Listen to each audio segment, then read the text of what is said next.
Everyone, welcome to your quick revision classes. आज हम cell topic को कंप्लीट करेंगे अपनी वीडियो के माध्यम से। जो सेल टॉपिक है ये सभी एग्जाम्स के लिए काफ़ी इम्पोर्टेंट टॉपिक में से एक टॉपिक है। तो आज हम इस वीडियो के माध्यम से अपने सेल टॉपिक को कवर करेंगे। वर्ड मीन्स शब्द। The cell is Latin word stand for a little room. जो ये वर्ड है ये एक लैटिन वर्ड है सेल, और इसका अर्थ जो होता है वो उसका अर्थ होता है लिटिल रूम, एक छोटा सा कमरा।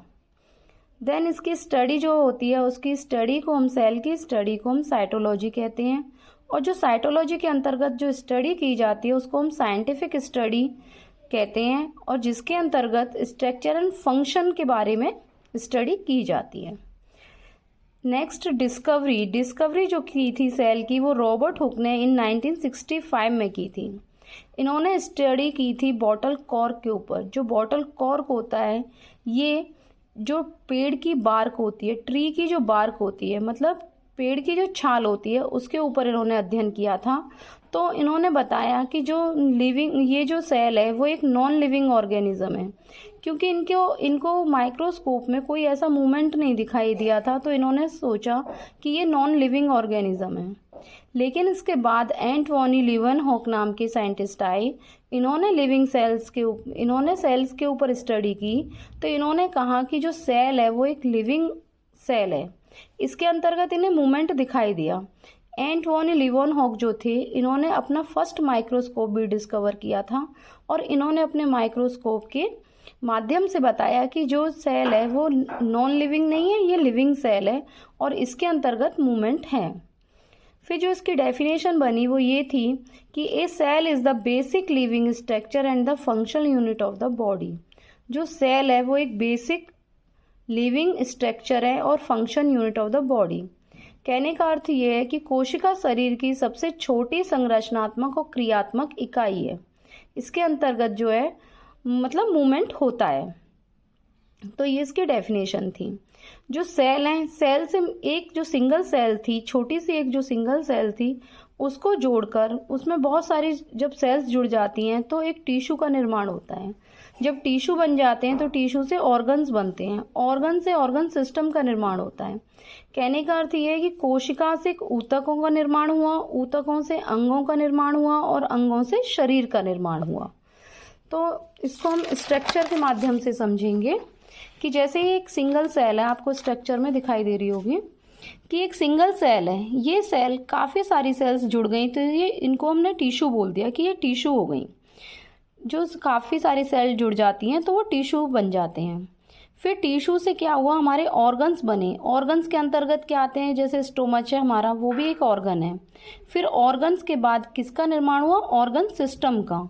तो ऑर्गन सिस्टम के अंतर्गत क्या आता है, हमारा डाइजेस्टिव सिस्टम आता है, रेस्पिरेटरी सिस्टम आता है, ये हमारे ऑर्गन सिस्टम होते हैं। तो ऑर्गन सिस्टम बनने के बाद हमारे पूरे जो अलग अलग पार्ट्स थे हमारी बॉडी के, वो एक ह्यूमन बॉडी का निर्माण हो गया, पूरे एक स्ट्रक्चर का निर्माण हो गया, पूरा एक मैन वुमेन का डेवलपमेंट हो गया।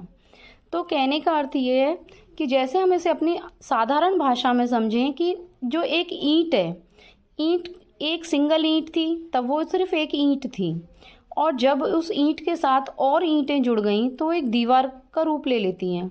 जब दीवार के साथ हम और दीवारों का निर्माण करते हैं तो एक कमरा बन जाता है, और कमरे के बाद हम उसमें 2-3 कमरे और बना देते हैं तो हमारे घर का निर्माण हो जाता है। तो कहने का अर्थ जो है कि ये ईंट है वो एक सिंगल सेल है। जब टिश्यू बने तो ये एक दीवार बन गई, दीवार। फिर उसके बाद जो ऑर्गन है उसको हमने कमरा मान लिया कि ये हमारा कमरा बन गया। फिर उसके बाद ऑर्गन जो सिस्टम है ये हमारा घर बन गया।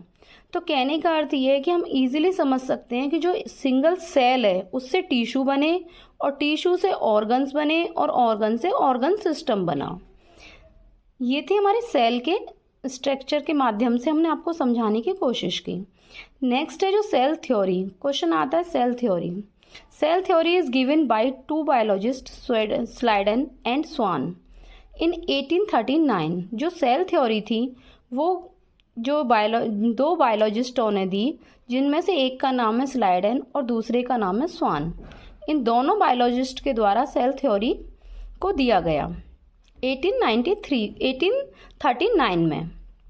नेक्स्ट जो सेल है इसकी प्रॉपर्टीज़ की बात करें तो इनकी प्रॉपर्टीज़ क्या होती हैं। इनकी जो प्रॉपर्टी होती हैं वो ये होती हैं कि all living things are made up of cell and their product. जितनी भी लिविंग थिंग्स हैं वो सेल के माध्यम से और उनके प्रोडक्ट्स के माध्यम से बनी हुई हैं। जैसे उनके अलग अलग पार्ट्स को हम जोड़ देते हैं तो एक कंप्लीट ह्यूमन स्ट्रक्चर बन जाता है। कहने का अर्थ ये है कि cells are basic building block of life. जो सेल है वो बेसिक बिल्डिंग ब्लॉक है किसका, हमारी लाइफ का। नेक्स्ट हम जो पढ़ेंगे वो ये पढ़ेंगे कि इम्पोर्टेंट पॉइंट्स हैं हमारे कुछ जो हमने में कवर कर रखे हैं वीडियो के माध्यम से। जैसे हमने फर्स्ट जो पूछा जाता है, क्वेश्चन पूछा जाता है सेल से, मोस्टली सभी एग्जाम्स के लिए काफ़ी इंपॉर्टेंट होता है, जिसमें फर्स्ट क्वेश्चन ये है कि largest cell of the world की लार्जेस्ट सेल कौन सी है। तो यदि हमसे वर्ल्ड की पूछी जाए तो ऑस्ट्रिच सेल जो है वो वर्ल्ड की लार्जेस्ट सेल है। सेकंड जो पूछा जाता है longest cell of the world, longest cell कौन है वर्ल्ड की, तो हम बताएंगे कि नर्व सेल जो होती है वो लॉन्गेस्ट सेल होती है वर्ल्ड की। नेक्स्ट हमसे जो पूछा जाए कि ह्यूमन बॉडी के अंतर्गत कौन सी सेल सबसे लार्जेस्ट और कौन सी स्मॉलेस्ट है, तो ओवम जो होती है, जो फीमेल का पार्ट होता है, ये जो होता है ovum is the largest of human body के अंतर्गत ओवम जो होती है ये लार्जेस्ट सेल होती है। स्पर्म जो होता है ये एक मेल पार्ट होता है। Sperm is the smallest cell of the human body.